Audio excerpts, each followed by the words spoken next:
Hey there, friends. A little story I want to share with you all today about the continued proof of the government's incompetence when it comes to running anything. The government can't run trains. They can't run mail. They can't run anything without losing money, screwing it up, or making it worse than what it was before. That includes TSA. I'm at the airport in Lake Charles, Louisiana. It's a regional airport, Lake Charles Regional Airport. Was flying out today to go to SHOT Show, of course. My flight was going to be from Lake Charles this morning to Dallas, and then from Dallas to Las Vegas. I get to my airport. Now, understand, this is a regional airport. It's tiny. That's the entire airport. You see the tall roof right there? That's the whole airport. So it's not like we're dealing with a big airport. You literally can see everything from where you are anywhere in the airport. So when I hit the front door to walk in this morning, I walk in 1 hour before the flight was supposed to take off. I look up, because up the stairs and right to your left, again, 20 feet away, you can see the gate for security. It's at a standstill. So I walk up there. I'm already checked in. I checked in on my phone yesterday. The TSA agent who is checking IDs is just sitting there, and he seems the most competent one out of everybody. There's two old ladies that are standing behind, TSA ladies, standing behind the monitor to look at stuff as it passes through the x-ray or whatever you want to call it. And then there's another TSA agent who's the one who tells you to raise your hands as you walk through the thing. All these people are standing within 5 feet of each other. Again, very small airport. At some point, because things are so slow, because of the old geriatric ladies, one has a face diaper on, and it's like they're Siamese twins, because even though they're two employees, they're like joined at the hip. Everywhere one goes, the other one goes. So essentially you have two people doing one person's job. And you could tell they were shorthanded in other areas, because usually there's other agents taking care of things. That was not the case here.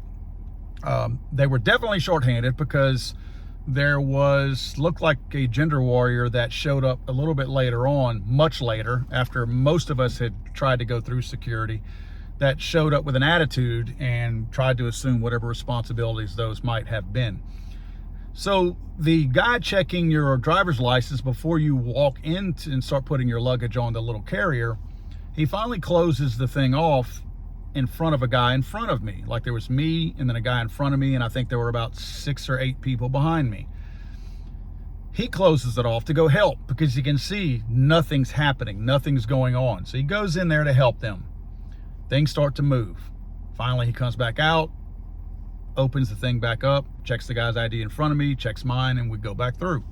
These people took so much time in TSA that all of us who were checked in, who were already in security, we were not dilly-dallying downstairs. We were not messing around in our cars trying to get our we were literally in security. Most of us had already shown our ID, and we're just waiting to unpack our junk onto the little conveyor belt so that they can run it through. So it's not, again, my point is to be very clear that there was no scrambling to make it there on time. We were there, and we were all on time.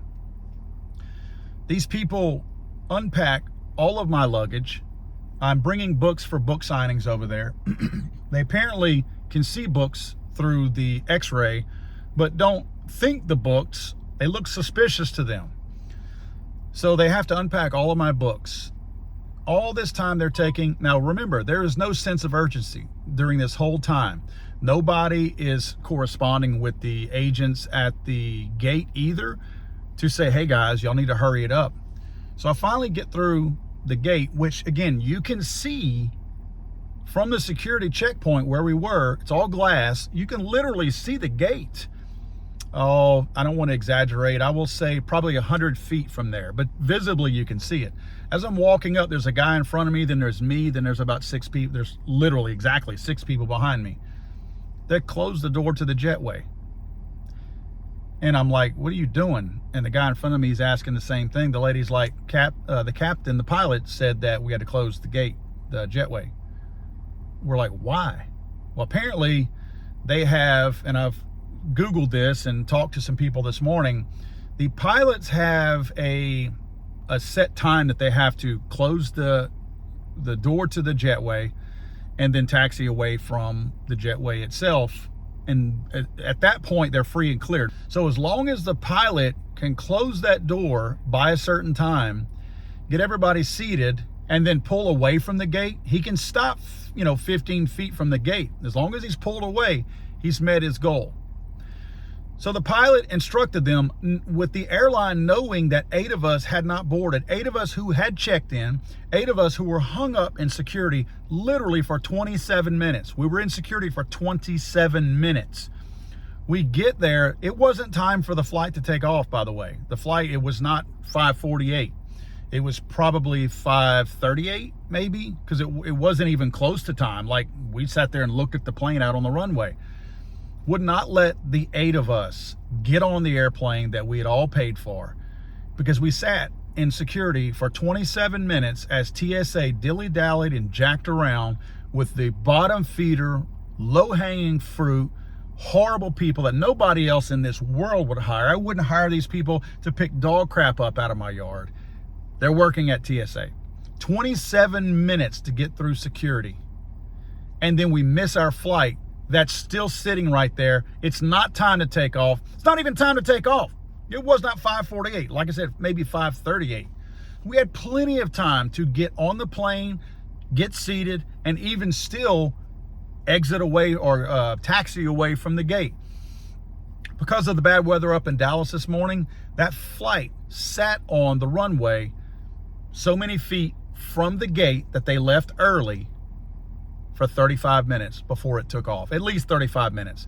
I've got footage of it leaving as I've already made I had time to go downstairs, change plans to fly out tomorrow, get back in my truck, load all my luggage back, drive home. And as I'm driving home on the north side of the airport, I look and I see my plane taking off.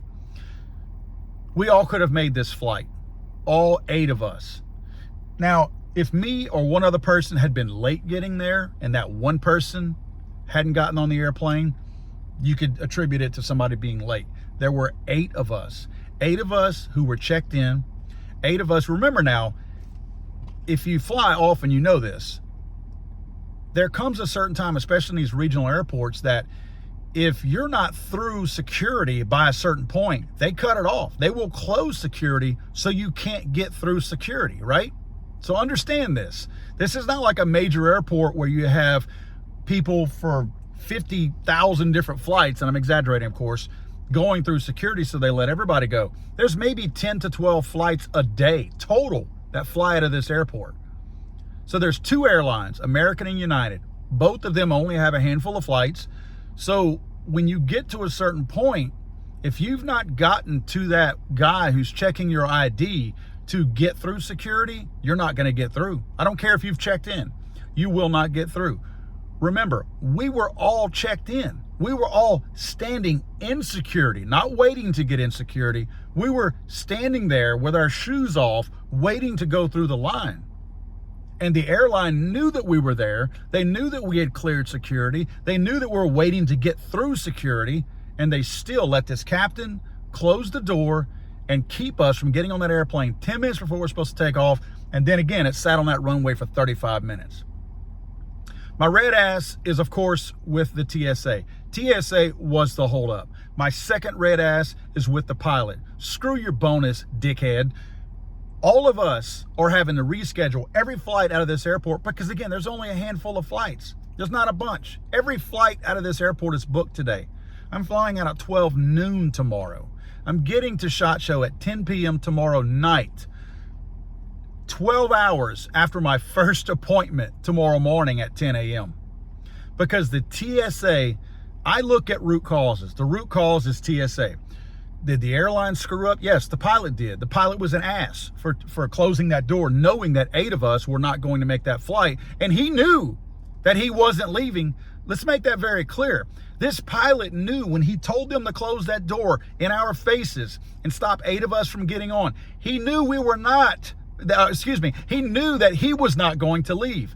They were already discussing on the loudspeaker that there were going to be delays because of the Dallas airport, the weather coming through today. This guy knew he wasn't taking off. He knew Dallas was not ready to receive that flight. Again, 35 minutes on the runway before they even left. That is not incompetent. That's greed. That's selfishness. That's being a complete asshole is what that is. TSA, that's incompetence. Again, we're talking about scraping the bottom of the barrel and putting whatever warm-bodied idiot that we can back there with a little bit, they've got an embroidered badge on their chest, so now they have authority and they can make you wait as long as they want to because it's a government job. They beg these idiots to work for them. They surely ain't going to do anything with them. They're not going to lose their jobs. There's no accountability. Typical government-run crap. ATF, TSA, Amtrak, Post Office, you name it. The government could not wipe their own butt without getting some of it in their mouth. This is ridiculous. Guys, for those of you at SHOT Show, if we were going to meet up today, see you tomorrow. Actually, probably going to see you Wednesday because tomorrow's a day of travel, thanks to these assholes. God save the Queen, man. I'm sorry, I thought this was America.